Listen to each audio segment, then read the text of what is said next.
Welcome to the Leukemia and Lymphoma Society of Canada's webcast called Living with a Chronic Blood Cancer. In this presentation, nurse, psychotherapist, and cancer coach Bonney Elliott will be addressing the psychosocial impacts of living with a chronic blood cancer on quality of life, stress, and social and family relationships. My name is Sonia Muto, and I am the Community Program Coordinator for the Leukemia and Lymphoma Society of Canada. I will be the host of this online event. During the webcast, you will hear only my voice and the speaker's voice. Since there are many of you, questions may be asked at the end, but only online using the question or chat function. The presentation will last approximately 45 minutes and will be followed by a 15 to 20-minute question period. This presentation is also being recorded. Therefore, you will be able to listen to it again on our website while following along with the PowerPoint presentation. We will send you an email when the recording is available.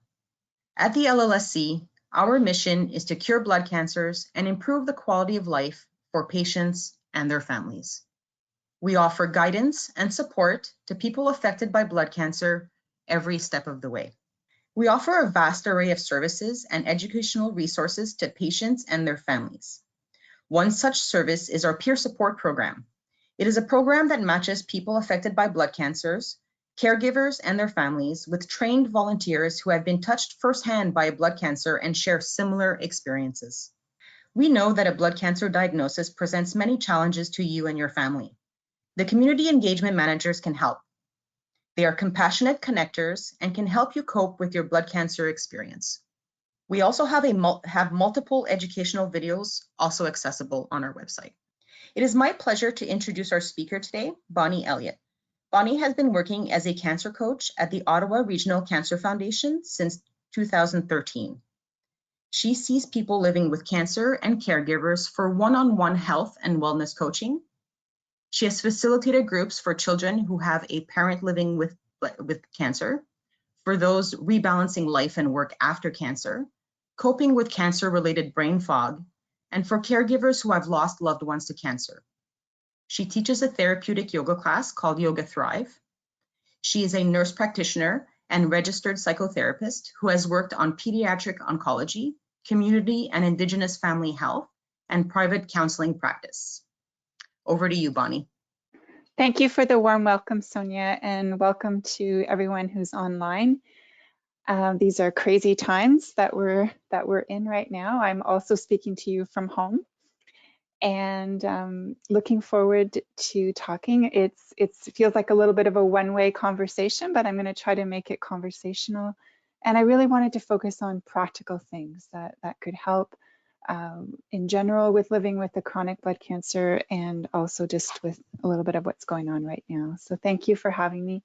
My objectives are just to talk about the impact of living with chronic blood cancers on our day-to-day life, to explore some skills and strategies. I'm going to talk a little bit about cancer and COVID-19. There'll be a more detailed presentation that you guys are hosting later in the week. And I wanted also to talk just a little bit about what I do as a cancer coach, because that's often a mystery to people about what coaching is and how we support people. So this is where I work. It's in Ottawa. Right now, like I said, I'm working from home, but this is the building. We've been in existence for 25 years, but we opened our doors to coaching in 2011. And we are a local fundraising organization supported by fundraising. We're not government funded.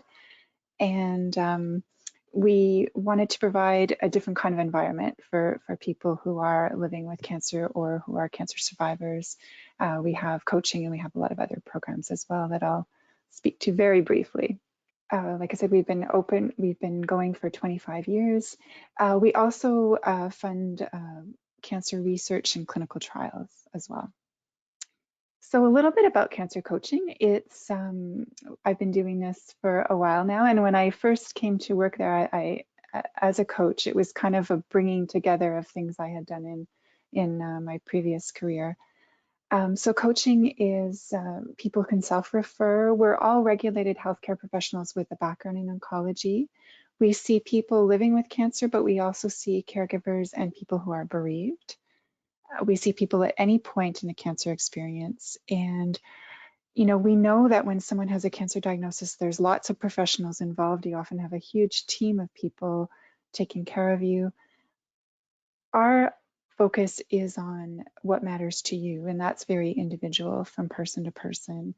And, you know, our impetus is to help people feel more in control of what's going on, because there's a lot of things when you have a cancer diagnosis that are beyond your control. So we work in partnership with our clients. So some of the things we do are, you know, around, these are just examples because it's so different. Every person has different goals and different things that are going on in their lives with cancer and beyond the cancer. So sometimes it's, you know, it may be dealing with a chronic diagnosis and adjusting to that new normal of life with cancer. Maybe coping with side effects. It may be sort of the emotional stuff. It may be lifestyle things. So, you know, making those kind of changes, the things that you would think of when you think of a coach. And again, caregiver support. So this is just a little bit of background. I'm not going to read the slide, but it's just a little bit about what's happening, you know, the projections for this year in terms of new cases of cancer. And we know that 30% of all deaths in Canada are due to cancer. Blood cancers are the fourth most commonly diagnosed cancer. The Leukemia and Lymphoma Association of Canada has a great website. I would encourage you to go there for all kinds of information. What I just wanted to highlight is that we're not seeing the probability of developing most blood-related cancer hasn't changed a lot since the last stats were done. We are seeing increases in the rate of particular blood cancers, but it's mostly due to the impact of an aging population. So this is just some numbers about the people in Canada that are living with or who are in remission from blood cancers. And of course, it doesn't include every type, but these are the stats that I was able to get my hands on. Survival rates are definitely improving. So for all cancers, we're seeing more than almost a 10% increase. And then for specific blood cancers, we're seeing quite huge increases in survival rates, particularly for things like non-Hodgkin's lymphoma and CML, which is promising. It's nice to see that. And this is just a chart that to overwhelm your senses with a bunch of numbers, but to highlight some of the increases. But what does this mean for people living with cancer as a chronic disease? Because, you know, cancer is not a one-time event. It's something that people live with for their lives. So, you know, we are seeing improved treatments and survival rates, but it also means that people are dealing with short and long-term side effects for a much longer time. And the reality of our workplaces and insurance companies and our expectations of ourselves have not always caught up with this reality, this idea of cancer as a chronic disease. So as a coach and with a background in health and mental health, I try to look at the whole person. So when I think about the whole person living with cancer, I think about cognitive well-being, I think about physical well-being, emotional, spiritual, social, and environmental. And of course, in reality, we can't really separate those things. But for the purposes of talking about them, sometimes it makes it a little simpler if we have some kind of paradigm to talk about the different aspects of life with cancer. So I'm going to cover a little bit in each of these areas in the next few minutes. So I wanted to talk about brain fog a little because it's a thing that so many of my clients deal with. And a lot of times they tell me that it's something that they weren't expecting to deal with, that it wasn't really talked about, or that it was kind of something that they thought was related to chemo. And of course it can be, chemo is a contributing factor, but there's all kinds of other aspects of living with cancer that can contribute to brain fog. The stress, the fatigue, other aspects. And it's a huge thing for people who are living with chronic cancer because it can impact your social relationships, your ability to work, and your self-confidence. So what are some of the symptoms? We tend to focus on the memory aspects, but it also can impact a whole array of areas of cognitive functioning and emotional well-being. So, things like attention and concentration, that ability to focus. A lot of my clients say, I don't remember the last time I read more than one chapter of a book before I put it down because I just couldn't retain the information. It can affect executive functions like, calculating a tip, thinking of, that all that cognitive processing. Some people are surprised to hear that it can affect motor function and spatial skills, and of course it can affect mood.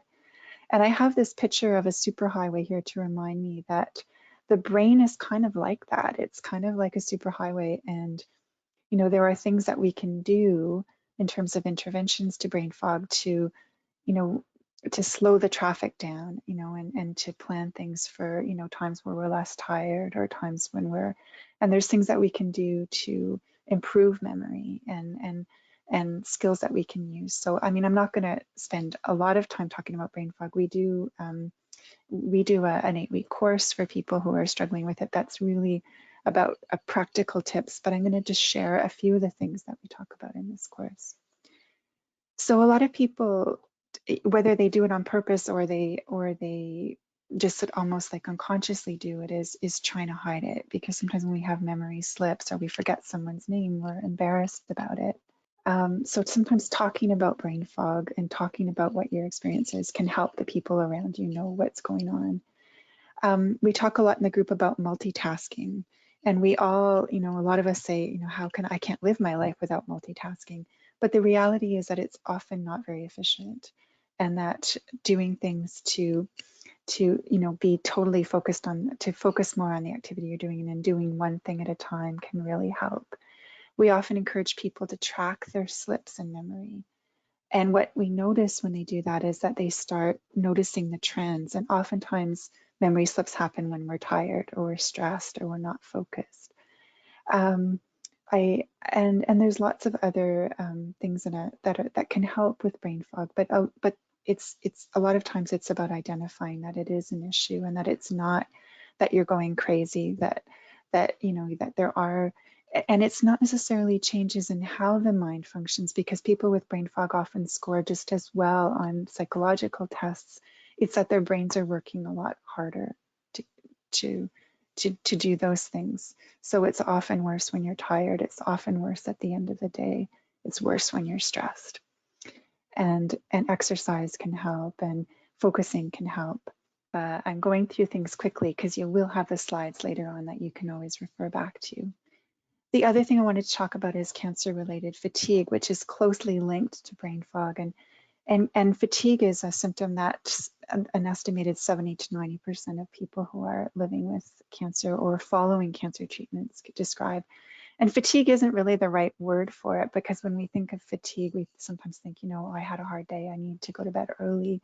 It's more of a whole body fatigue that isn't relieved by rest and is unusual and makes it really hard to function for people. So, and again, it's multifactorial. So it can be related to the disease itself, to aspects of treatment, particularly things like radiation and other medications. Pain, when you can look at the face of someone who's dealing with chronic pain and how exhausting that is. In blood cancers, things like anemia and low blood counts can really contribute to fatigue. So it's, fatigue is one of the top 3 issues that people describe living with when they're living with a chronic cancer. So, and fatigue can impact in so many different areas of your life. It can impact on your self-esteem. It can make it hard to do the things you normally do. And it's not always visible. So people don't realize when they're looking at you. People often say, "Oh, you look great. I can't believe that you're," but it's an invisible thing, and it can make it hard to get off the couch. It can make it hard to go back to work. And sometimes people are never able to go back to the same type of work or the same type of lifestyle that they had before. They always have to manage fatigue. It's a constant thing. And of course, over time, it can lead to depression. So some strategies to increase energy levels. So we know that exercise is a huge part of it. And And it's finding that balance. It's finding that balance between rest and exercise, and that's going to be different for each person. You know, and it's doing what you enjoy and making sure that you have time for what you enjoy. Again, tracking your fatigue can help, because people realize sometimes, you know, I had on Monday, I had a doctor's appointment, and then I felt pretty good, so I went shopping in the afternoon, and then I had a parent-teacher meeting in the evening. Then I realized Tuesday I just couldn't get off the couch. So sometimes having a look at what your energy is like over the course of a week can help. You know, again, nutrition is important, relaxation, and thinking about the things that drain your energy. And that's going to be different from person to person. So if you're an extrovert and you love being around people, maybe those kinds of situations aren't exhausting for you. But if you're an introvert, maybe you don't want to be at a place with a lot of people. Well, right now that's not a concern. But you know, thinking about the things that take a lot of emotional, physical energy for you, and focusing on the things that are important. And making flexible plans, you know, letting people know that you're fatigued and that you'd really like to go to that event, or you'd really like to be there for them, but that sometimes you need a backdoor, you need to have a cancellation strategy. The other thing I wanted to talk about in terms of living with chronic cancer is decision making, and that's something that comes up a lot in coaching. So, you know, it's not, you know, I work with a lot of very health literate people, and you know, we're in a changing environment where there's a lot more options for treatment, and people are much more aware of, you know, the things that they eat, the products that they bring into their home. And all of these things lead to decisions. You know, we're making millions of decisions a day about our health. Excuse me. And that can leave you feeling overwhelmed. You know, it can make you feel like, okay, I don't even know where to start. Some people spend way too much time on the internet researching. And that is, you know, it's important to do that, but it can also take time away from the things that you want to do to stay healthy. And we see conflicts in relationships over decisions. You know, sometimes one person in a relationship is like, yes, we need to do everything, you know, to treat this. We need to travel. We need to do that. Whereas the other person is like, no, I want to research my options differently. I want to focus on quality of life. So what can help? You know, I think talking out those big decisions but besides people in your life, sometimes it is helpful to talk to another professional, someone who's outside of your life, who's not as invested emotionally in that decision. In coaching, we use some different tools around decision making, such as we call it a decisional balance tool, where we weigh not just the pros and cons of taking a particular course of action, but the pros and cons of taking that action versus not taking the action or taking a different action. And often what people find is that when they talk things out, they come to a middle ground where it wasn't, you know, I'm not going to do A or B, but maybe there's actually another option, or maybe I want to give myself more time to do a bit more research. Maybe I need a bit more information, or maybe I need a bit more confidence before making this decision. We encourage people to use a lot of tools that are easily available online. And those could be things like advanced directives around the future, around quality of life, things like Speak Up or the Conversation Project, and to go through those things, you know, with people that are close to you, and think about the decisions that may be coming around the bend, whether it's coming around the bend in your treatment plan or just in your life, you know, the things you want to do in your life, the things that you want to make time and space for. It helps to have good resources and information. And it sometimes helps to give yourself a timeline if you have a big decision coming up, or to think about medical appointments that are coming up that you're going to have to make big treatment decisions, and think in advance of what information you might need and who you might need to talk to around those decisions. It can be overwhelming sometimes, for sure. I also wanted to highlight a little bit about decision making about work, because that's, you know, when you think of it, 20 or 30 years ago, people didn't always go back to work with a cancer diagnosis, but now that survival rates are improving and people are often going back to work, but they're going back to work as a different person oftentimes, you know, with you know, needing different accommodations. having fears about what it will be like to go back to work and whether they'll be able to work with their employer, whether they can afford to make the changes they want. We do a group about returning to work, where we have a lawyer, we have an occupational therapist, and just think about those things, because it's often, employers don't always understand the things that you're facing when you're making a plan to go back to work, and sometimes it's hard to tell until you're ready. It's hard to tell if you're ready. It's hard to tell what kind of accommodations you need, and to sit down and make those informed choices, to make those informed decisions. I've included a couple of websites here that we use a lot. One is the McGill Cancer and Work site, which is a fairly new Canadian site. The other one is from the UK. It's called Macmillan, and although some of the resources that they talk about are based in Britain, they've really done a lot of work on it and thinking ahead about, they have a section for employers, a section for the person who is going back to work. So, these are all huge decisions that you may have never thought you had to make, a few years ago. And sometimes, it comes down to a financial bottom line as well. Sometimes people have to work when they don't feel, totally themselves. I want to talk a little bit about some of the long-term physical effects of blood cancers, which I imagine a lot of you are already living with or have someone in your life who's living with.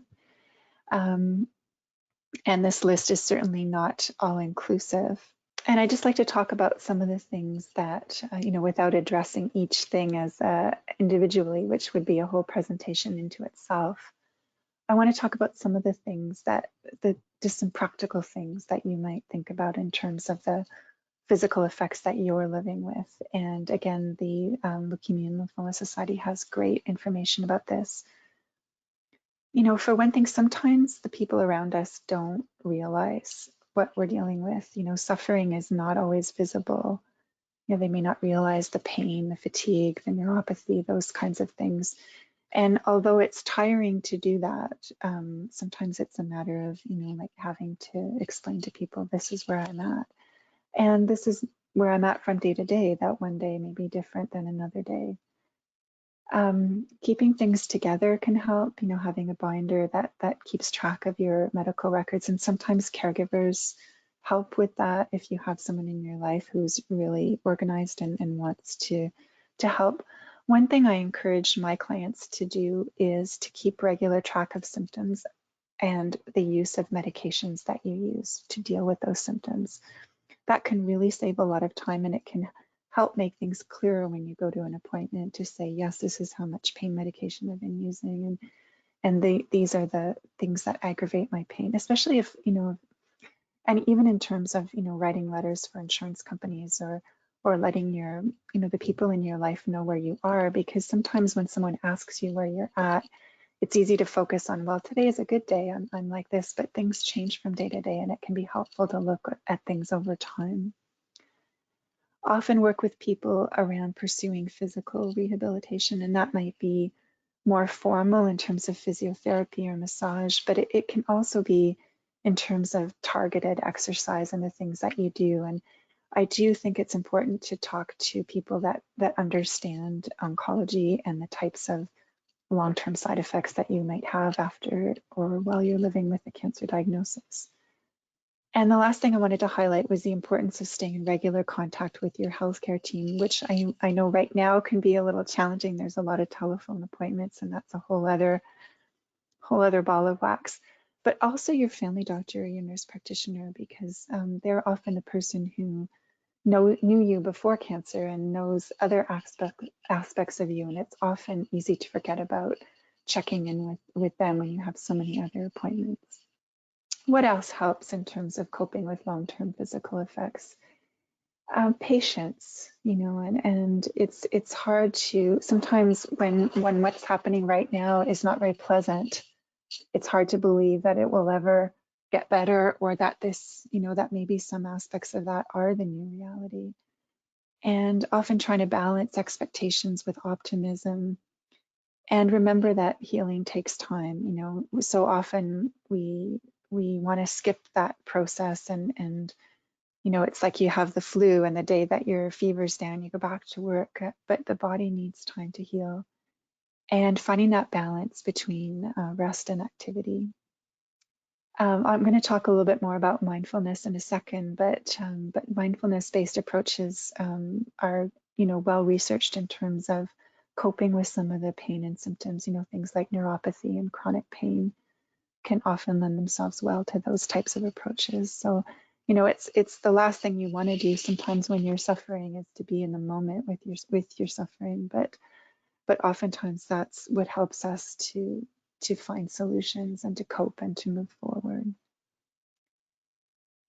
I want to talk a little bit about movement, and I tend to say movement rather than, you know, when we think of physical activity, we sometimes think about, you know, the gym and, you know, hard activity, but, you know, and there's certainly a place for those, but there's also just the way we move our bodies and the way we feel in our bodies and the things that we do to stay flexible and in good shape. And there's a lot of good research about the role of physical movement and physical activity in not just in cancer, but in overall health and emotional health and social health. And, you know, it can be a challenge. I work with a lot of people who were, you know, elite athletes before they had a cancer diagnosis, and they're often comparing themselves to what was happening before they got sick, or their expectations of themselves, or just sort of general ideas we have about exercise and what that means. And often we think we need to be, you know, we need to be doing a heavy workout to have exercise. But the reality is, you know, a lot of the exercise that we prescribe for someone living with a cancer diagnosis is more moderate. So it's, you know, it's not being out of breath. It's being getting your heart rate up, just like if you were late for an appointment and you were walking down the street, you know. We also have this myth that we have to do our exercise all at once, whereas, you know, really sometimes 10 minutes at a time is a little bit more accessible. And balancing cardiovascular or cardio exercise with other types of activities like muscle and bone strengthening and balance exercise. So, you know, 150 minutes a week can sound like a lot, but it can add up quickly if you break it down into shorter chunks, if that's what's more accessible to you. Resource in terms of exercise, normally when I talk to people in Ottawa, I have my list of Ottawa-based resources, but since this is a national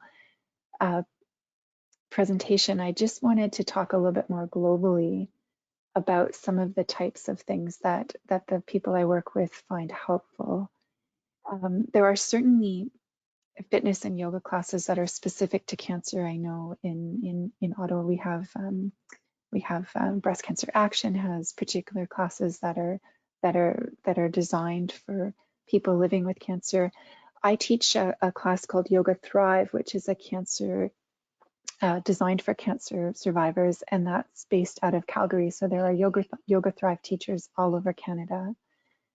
But there are lots of classes that are designed for people living with chronic disease or people who are living with mobility issues. Sometimes find it's more about the place that you want to go. And of course, right now everything is closed, but when things are open, you know, do you want to go to a class where there's a few less people, where you feel comfortable with the instructor? You know, instead of going to for example, a drop-in class, going to a class that you sign up for 6 weeks so you get to know the people in the class so that you're less likely to be injured and to have a little bit more personal attention from the instructor.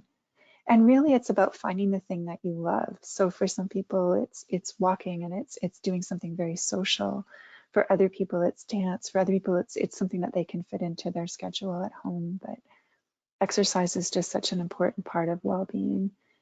Right now with everything shut down, there's a lot of good online classes. So places like Planet Fitness and Good Life and some local yoga studios are offering free classes online. Some of them are also struggling because of they are closed. So you know they will accept donations or a cost for those classes.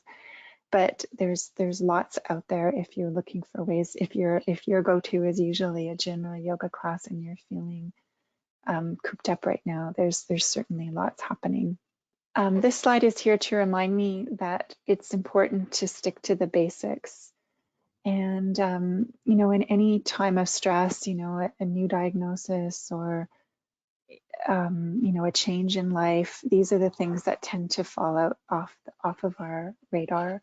And they're probably the most important things in terms of, you know, staying balanced and staying healthy and staying positive. So sleep, exercise, eating well and drinking water, staying hydrated.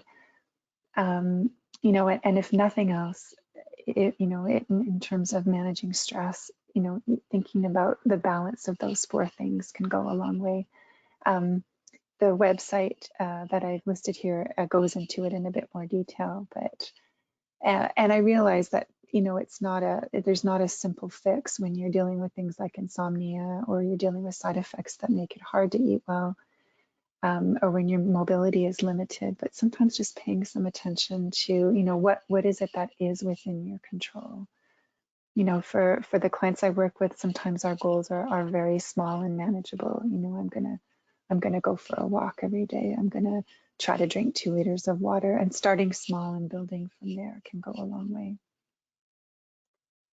I wanted to give a nod to meditation. Now, there's all kinds of meditation, and there's also often a lot of resistance to the idea of meditation. You know, people have had maybe not, you know, their experience with meditation was, you know, that I needed to sit on a pillow for a long time, and it just wasn't something that was accessible to me. But I want to challenge your thinking on that a little bit, because I think we all, you know, when I talk to people about their life and about the ways they manage stress, I think we all meditate in our own way. You know, and for some people that's running, for some people it's just sitting and closing their eyes for a minute, for some people it's having a hot bath. I mean, of course you can expand on that into a more formal and a bit more ritualized and regular practice, and there's benefits to doing so. But if you know, if meditation is something you're curious about, it may be something that you want to explore, certainly in terms of the benefits. In dealing with stress and in dealing with, you know, and creating more resiliency in the body and in the mind. And I've listed some of the potential benefits of meditation here, and it's quite a you know, in terms of, you know, if we had a medication that we could prescribe that had all those benefits without side effects, you know, I think we'd all be running for the prescription pad. But there are a lot of benefits to be had in terms of meditation. So, you know, if you're thinking of meditating, it might be about starting small and gradually growing a practice. There's a few apps out there, like a lot of them are free, that are worthwhile exploring, that you could download. Insight Timer is one, Calm is another one, and lots of great groups and books about mindfulness-based approaches to dealing with cancer. There's a lot of good online stuff right now. You know, it's something that's worthwhile exploring if you have not already. I wanted to talk a little bit about body image and sexuality. So, you know, it's one of those things that we don't tend to talk about, and you know, often people say that it's, even though it's one of them, the number one, you know, one of the most common side effects of cancer and cancer treatment, it often doesn't get brought up in a doctor's appointment, and people don't always know how to bring it up, or know what to ask, or they don't even, or maybe feel a sense of futility about, you know, things ever being the same again, or ever feeling good in your body again after cancer. But you know, we are sexual beings, and it is important, and it's something that's worthwhile asking questions about and talking to the people on your team. There's lots of good publications. This is an example of one. And you know, this is a question that you know, that you might want to ask. You know, it could be your oncologist or your family doctor, or someone in your care, is just to say, I'm having some side effects that are affecting my sexual health. Can I talk to you about it, or can you recommend someone else? And you know, I'm always, you know, you're going to have people that are more or less comfortable talking about it, but if they're not, you know, they can always refer you to someone, because it's important to address these things. And I've included in this list professionals, but also, sex educators and your pharmacist, because a lot of medications can cause sexual side effects that you might not even realize. It's important to talk about sexuality, and it's important to talk about sexual health. Some practical tips around body image and sexuality.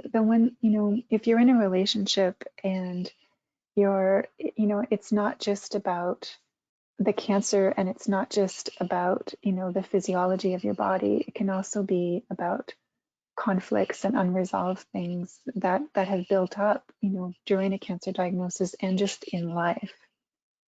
And some of the things that tend to fall out of, off our radar when you're in a long-term relationship or when you're dealing with a chronic disease is just pleasure and play and, affection and non-sexual touch and being, fully present to the people in your life.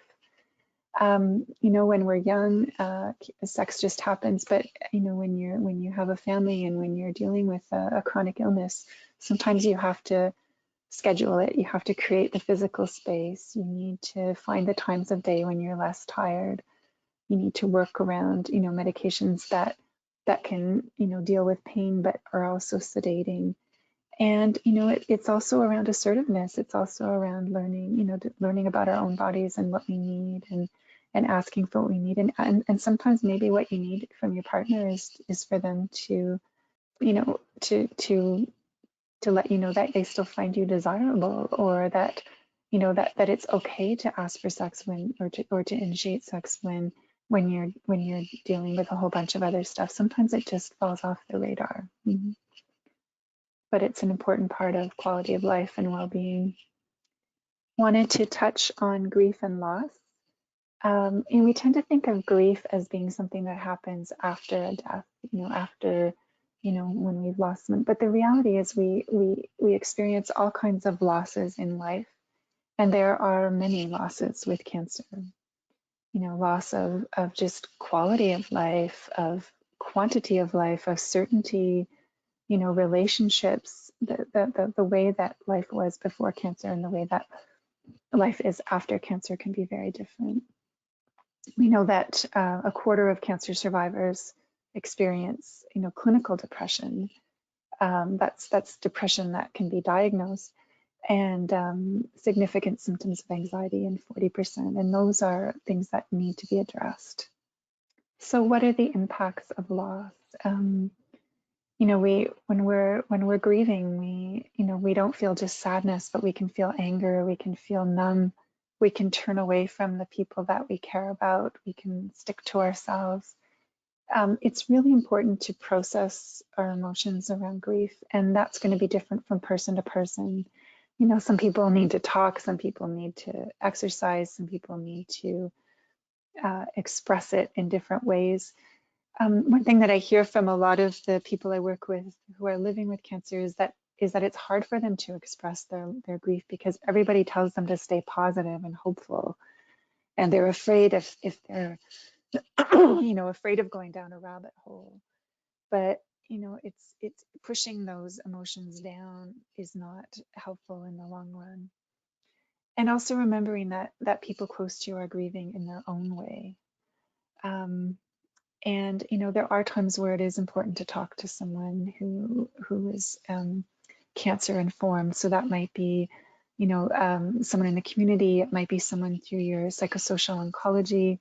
Might be a spiritual advisor. But it's important not to worry alone or suffer alone. I wanted to talk a little bit about trauma, and again, this could be a presentation in itself. We're just starting to understand a little bit about cancer and PTSD and the impact of, all of the experience of cancer and tests and treatments and hospital stays and worry about recurrence can have on a person who's going through that and on their caregivers.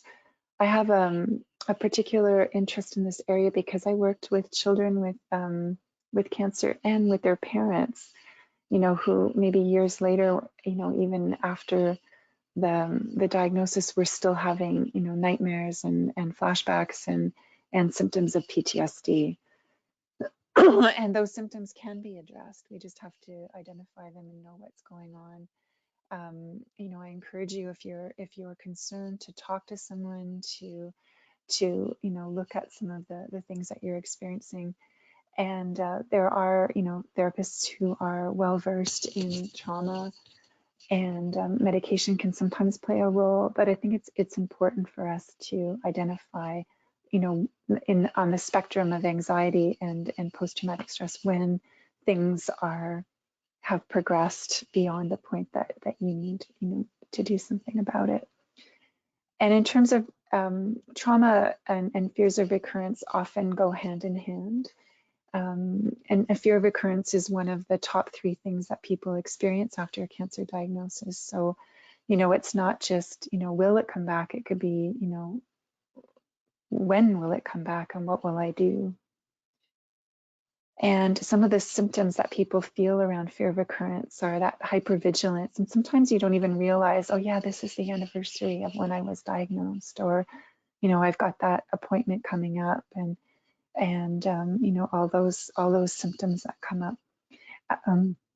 cancerchat.ca has a group coming up this Thursday. It's an online group that deals specifically with fear of recurrence. And of course, it can't make it totally go away, but it can talk about strategies for dealing with some of those fears. Again, I say don't worry alone. Managing your overall stress, you know, things like mindfulness and yoga and meditation. And I included a link to a really good podcast that's on CancerNet, which is an American website on identifying symptoms of fear of recurrence and post-traumatic stress, and some of the things that you can do to help with that. I'm just going to briefly touch on meaning making, which is a fairly, you know, it's something that people have been doing for forever. We always, you know, live our lives and try to make meaning of the things that happen to us, good and bad. But it's a new and burgeoning area of research in cancer. And, you know, I see that with the people I work with, you know, where people sometimes tell me, you know, I wouldn't have chosen to have cancer, but there have been things that happened, growth and opportunities that happened that I would have never expected. And it's an important part of living well with cancer, is finding meaning in the experience. And the meaning doesn't justify that it happened to you, but it's finding, you know, a way to make sense of it. And that can be different for different people. You know, it might be telling your story, it might be artistic expression, it might be talking to others, it might be connecting with a spiritual community. I want to talk a little bit about relationships. You know, because, you know, oftentimes when I talk to people, that's the thing that they struggle with the most, is how their relationships change. And you know, they shift, and sometimes they don't ever go back to what they were like before a cancer diagnosis, and it can lead to a lot of isolation, of hurt and abandonment, and also just shifting of priorities, you know, of deciding who and what is important to you in your life. You know, and a lot of breaches in relationships come from assumptions and unmet expectations. And, you know, it's hard to ask for help to begin with. It can be even harder when you really need help. And there's sometimes a lot of disappointment that comes about, you know, when you don't get the kind of help and support that from the people around you when you have a cancer diagnosis. I've included a couple of websites here around, you know, living with cancer and communication and supports for caregivers who are also struggling. I want to talk a little bit about what helps. You know, when you're in a relationship and all of a sudden one of you becomes a caregiver and one of you becomes a patient, it can be hard to switch back to your, you know, it can change the power dynamic in the relationship. And it's important to find times where you're not just a caregiver and a patient, where you are, you know, partners or siblings or people who are friends and have other ways of relating to each other. It's important to stay connected to bigger things in your life, whatever that means to you. And Brené Brown has some great stuff on the difference between sympathy and empathy, and how sympathy can really disconnect us and empathy can bring us together. I wanted to talk a little bit about friendships because that's an area that people often identify where they have a lot of hurt and disappointment, you know, and friends who keep their distance for different reasons. And, you know, some of those reasons are valid. Some of them are really hard to take. You know, people do get busy. They are, you know, they sometimes stay away for different reasons. But it is a two-way street, you know, and sometimes there are things you can do to keep your, you know, to keep certain friends and certain relationships close, and other times it's a matter of choosing the people in your life who get it, and you know, and connecting with other people who get it. Certainly there's certain apps like Caring Bridge that can help you stay connected to people with a little bit less effort. I mean, social media as well, but Caring Bridge is a little bit more secure and a little bit more personal. And, you know, again, managing our expectations, making, you know, different kinds of plans with people. I want to talk, I'm almost, and we're getting near the end here. I want to talk a little bit about supportive relationships, and she talked a little bit about at the beginning about how connecting to others can help, and it can help. You know, we know that people who stay connected live longer with cancer, no matter what the cancer. People do better when they feel that they're when they're supported. There's lots of benefits to support groups, and it doesn't have to be, you know, a group format. You can connect with people online. You can connect people, you know, with a peer, one-on-one, over the phone. But it's really important to know that you're not alone with your struggles, that you could talk to someone. And there's networking, and there's information, and there's power in hearing how other people have gone through something. These are just some examples. The Leukemia Society has the association has online chats, and there's local support groups in major cities that are specific to cancer types. This is just one of my last slides about creating healthy spaces, you know, and what does that look like for you? I think I'm going to skip through this one actually, just to talk a little bit about cancer and COVID. I want to highlight that there is, if you're just coming on, that there is a webcast on Thursday that speaks to this more specifically. But I certainly worry about my clients who are living with cancer because of their higher risk, being immunocompromised, already being isolated, having to go to a hospital and depend on a system that is overwhelmed. You know, please stay informed and follow the recommendations, you know, whether you're living with cancer or you're helping someone with cancer. Stay in touch. I know it's okay to ask for help and stick to the basics, and you know, be mindful of what you share and consume on social media. You know, we all need hope, love, and laughter, as well as good information. It can be easy to spend, you know, hours of the day listening to the news, but you know, it's also important to get outside and to eat well and to manage your stress. And that takes me to the end of my slides and the end of our time. Happy to answer some questions now. So I apologize if that was a little bit of a motorcycle ride through an art gallery. I feel like I went through quickly, but I wanted to make sure that we touched on a lot of the different areas that people may be living with. Thank you so much, Bonney. We really appreciate you spending some time and talking to us about such an important topic. And it's important to hear about your experiences and knowledge. We very much appreciate that. Thank you. I have been receiving questions throughout the webcast, so I'll just pull those up, and we can maybe answer some questions. Yeah, it's nice to be a little bit more interactive. You know, I've been talking to my computer screen for 45 minutes. Absolutely. All right, so I'll start with the first question. I was only recently diagnosed with MDS, January, and I don't feel unwell at all, except that my endurance and strength have diminished somewhat. I am on watch and wait diagnosis, and would like to know what I can expect as far as symptoms are concerned as time goes by. For that question, I would refer you to your medical team. You know, I'm not an oncologist or a hematologist, so I certainly would, it's hard to watch and wait. And I deal with a lot of people in that situation, because you become almost, am I tired, or is this, this because of my diagnosis, and certainly, monitoring those things, but also doing the things that you need to do to keep in balance, and to find, to know what your normal is, and to notice when that normal starts to change. But yeah, I don't want to speak specifically to the symptoms, to your case, if that's okay with you.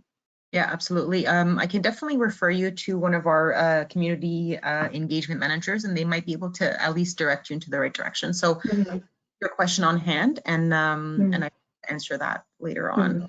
I did have another question as well, a little specific as well, but I think that maybe you can talk about the more general. What will the outcome of lymphoma after treatment, after the treatment, chemotherapy treatment? So maybe we can't discuss specifically about lymphoma, but after treatment in general, what do you normally would see? Again, everyone's different, right? What I do see in the clients I work with the lymphoma is that the treatment it's intense, so it's the survival rates are very good, but the treatment itself is intense. So I find that people are it takes longer than they expect to recover, and that there's often a certain amount of deconditioning that occurs, that they feel like they have to kind of start back from not where they expected, in terms of their physical endurance and their nutrition. But it's so variable in terms of what your health was like before, and the types of things that you can do to help yourself while you're going through it. The Lymphoma Society has some great resources in terms of tracking your symptoms and staying as healthy as you can while you're going through treatment. But again, that is a very specific question about, and I hesitate to comment on without meeting someone on what their outcome will be. Thank you so much. Again, I will send all these questions out to our community engagement managers, and they will if they cannot answer your questions, then they will definitely direct you to the right person. Yeah. I did have another question here. Is there a possibility to connect with a life coach by phone? A life coach or a cancer coach? I think it says life coach, but I can't. Cancer coach is fine. Yeah. Okay. Yeah. So we do. In fact, right now with COVID, we are doing exclusively telephone and virtual coaching. And thank you for asking that question. So yeah, we've always offered it, and we continue to offer it that way. So because that's the reality of people's lives. It's dealing with a cancer diagnosis doesn't leave a lot of free time for coming to appointments. So it's always nice to meet with people in person, but we do telephone and virtual. We have a new platform that we've been using it for the past 2 years, that allows for totally encrypted private virtual communication as well. So, and we are a non-for-profit organization, so there's no charge for coaching, and we don't have a catchment area. I mean, we tend to see people in Ottawa, but I have coached people who live elsewhere as well, in Canada, I should say. Thank you. What are some of the online chats or groups for caregivers, maybe more specifically post-BMT? There are, and I'd have to. I don't have them at my fingertips, but there are some. There certainly are some resources out there. Caregivers are, it's. I do find that some of the resources for caregivers are more general, like more not, like for, as opposed to a specific cancer, but more caregivers in general. If anyone would like to email me with those specific questions, I can send you websites and do a little bit of research, but I just don't have them at my fingertips right now. But yeah, Bonney, I can actually email you this list of questions as well. So that would be helpful. Yeah, because some of them are quite specific. So yeah. Absolutely. Thank you. And I realize that's the reality of people's lives, right? You know, this was Mhm. a much more general presentation. So I do have another question here. How do you cope with MDs after you completed a treatment and the doctor says it's not working, so you're back on supportive treatment only? how do you, sorry, How do how you do you, cope with MDS? Sorry, how do you cope with MDS after you've completed a treatment and the doctor says it's not working, so you're back on supportive treatment only? Mhm. Again, this is quite specific to that person's health plan. So I would, that would be a question I would ask and I would answer individually. Thank you. I will send you this list. Yeah, that's perfect. Yeah. I do have another question is I have a chronic blood cancer and I'm afraid every time I have any quote unquote symptom. How can I stop Yeah, like a hypochondriac?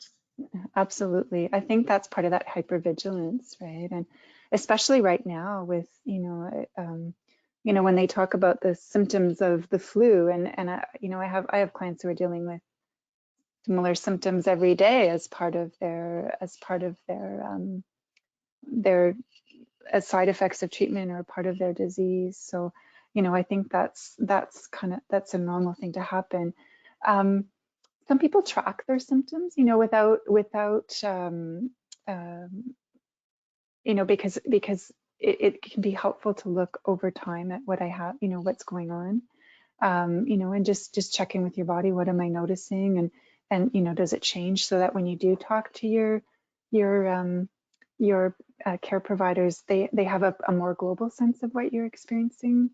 But I think that can be part of that fear of recurrence, right? That can be, you know, like you know, every small ache and pain, you think, okay, is this, you know, is this something I need to pay attention to, or does this mean that something is changing? And I think that's where mindfulness can be really helpful. You know, doing sort of that daily meditation body scan where you're a little bit more, where you're, you know, getting more in touch with your body and also being in touch with the parts of your body that are healthy and well and you know, because we tend to become, you know, with illness, we tend to become more focused on every little ache and pain and not on, you know, the things that are okay and you know, there may be a lot of other muscular tension and tightness and stuff that comes about as a result of worrying. So I hope that answers that question a little bit, but I do see that a lot. Like, you know, you're just sort of waiting for, you know, the next symptom and what does that mean? And Thank you.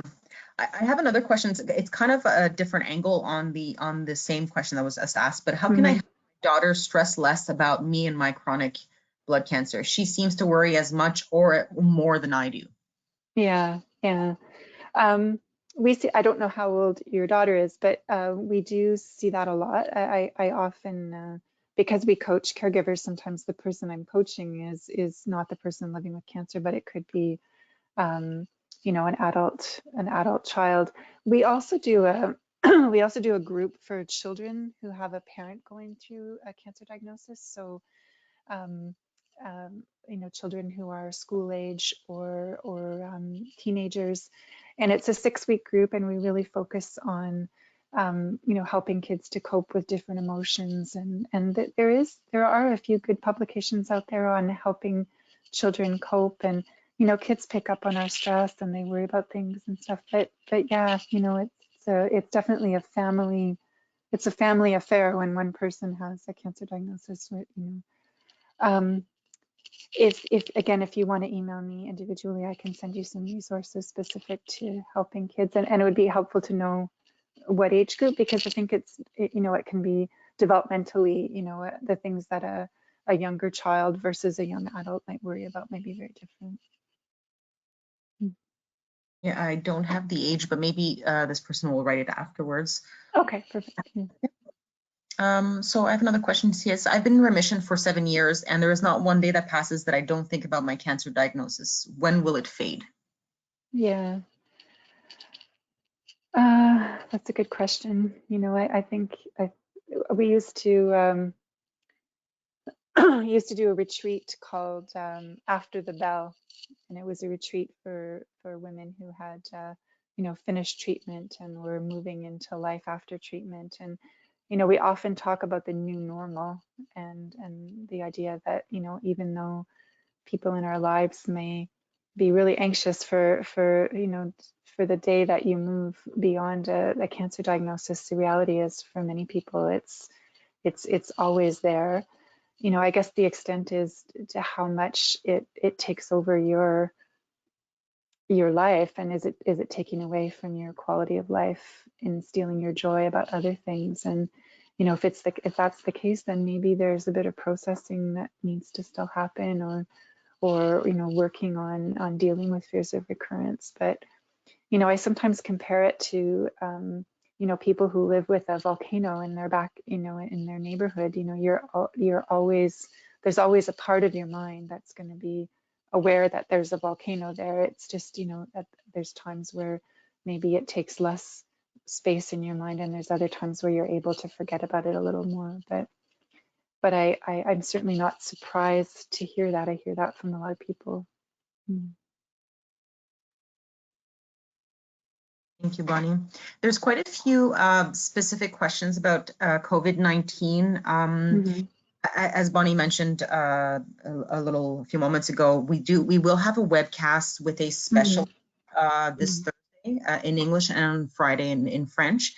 I'll actually take these questions and I'll bring them up as well at that webinar. So I think it would be better answered from a virologist specifically. Yeah, I totally agree. And it's changing. The information is also changing from day to day in terms of, what we need to do, and specifically how hospitals are managing risks and whatnot. I'm going to listen to that webinar on Thursday, so I would certainly encourage other people to as well.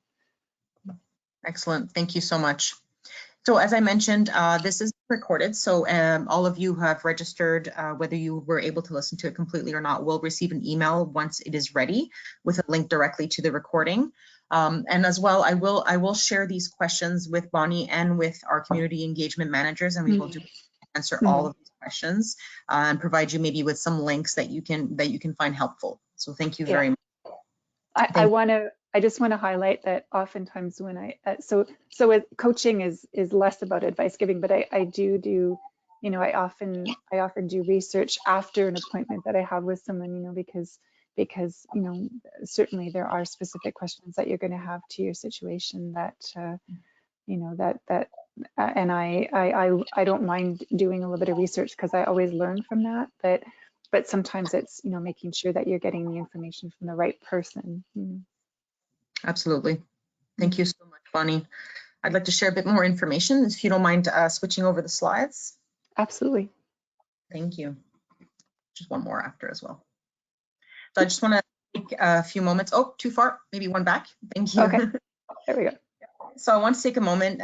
Thank you so much, Bonney. It is so appreciated when you can share information with us. It is so great to hear you and to have you talking to everyone today. So thank you so much. I'd also like to take a moment to thank the Ottawa Regional Cancer Foundation for collaborating with us today. You're most welcome. Thank you. And if you can change the slides as well. So I want to just remind everyone to not hesitate to contact the LLSC if you need any more information or support. You can reach us by email at canadainfo@lls.org, or you can call us toll free at 1-833-222-4884. Also, make sure to check out our website to watch all our past webcasts or for the dates of our upcoming webcasts. And for example, we had mentioned previously that we have a COVID-19 and What You Need to Know Now webcast that will be airing March 26th at 1:30 p.m. Eastern Time. So thank you very much, everyone. Please take note that a short survey will be sent to all participants after this webcast, and it would be really greatly appreciated if you can take a moment to fill it in. It really helps us to determine what is the most valuable information for you in our future webcasts. So thank you so much. Thank you once again, Bonney. Thank you everyone for participating. Have a great day and stay safe. Thanks, everyone.